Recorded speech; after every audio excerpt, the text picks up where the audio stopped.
성완종 리스트 파문과 관련해서 이완구 전 총리와 홍준표 경남지사를 소환 조사했던 검찰이 보강 조사를 마무리 지은 뒤 다음 주쯤에 두 사람을 일괄 기소할 방침입니다. 검찰은 리스트에 등장하는 나머지 6명에 대한 수사 여부를 검토하고 있지만 난관이 많다는 분석입니다. 취재기자 연결해서 자세한 내용 들어보겠습니다. 김주영 기자. 네, 특별수사팀이 꾸려진 서울고등검찰청입니다. 네, 이완구 전 총리와 홍준표 지사에 대한 수사가 마무리 단계에 접어든 분위기죠? 네, 특별수사팀은 이완구 전 총리와 홍준표 경남지사에 대한 조사 내용 검토에 주력하고 있습니다. 앞서 검찰은 성 전 회장으로부터 1억 원을 받았다는 의혹과 관련해 홍 지사를 지난 8일 불러 밤샘 조사를 벌였습니다.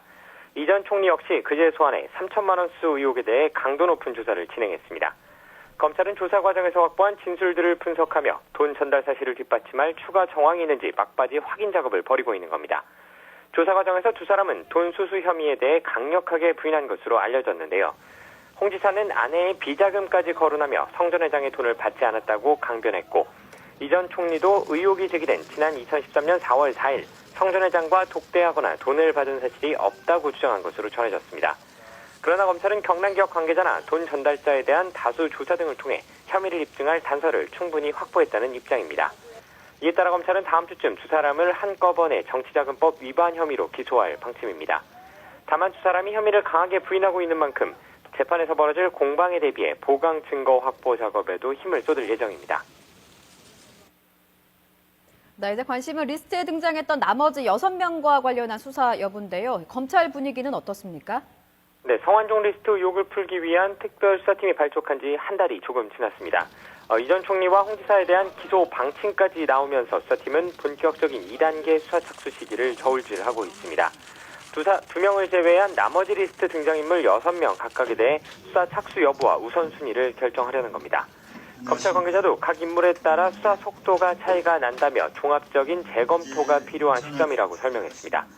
다만 앞서 조사를 받은 두 사람과 달리 나머지 인물들에 대해서는 돈 전달 여부를 입증할 구체적인 정황이 없다는 점이 검찰로서는 부담입니다.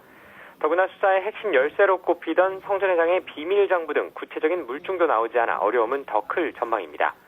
여기에 리스트 등장 인물 가운데 김기춘, 허태열 전 비서실장의 경우 의혹이 드러난다고 해도 공소시효가 지났고, 이병기 전 비서실장은 얼마가 어떻게 전달됐는지조차 특정되지 않아 수사에 난항이 예상됩니다.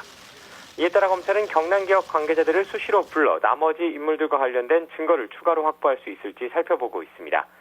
이와 별도로 검찰은 성 전 회장의 특별 사면 특혜 의혹과 관련해서도 수사 착수 여부를 검토한다는 방침입니다. 또 성 전 회장이 여야 의원 3명에게 모두 6억 원을 전달한 정황을 알고 있다는 성 전 회장 측 관계자의 주장에 대해서도 신빙성이 있을지 살펴볼 예정입니다. 지금까지 서울고등검찰청에서 YTN 김주영입니다.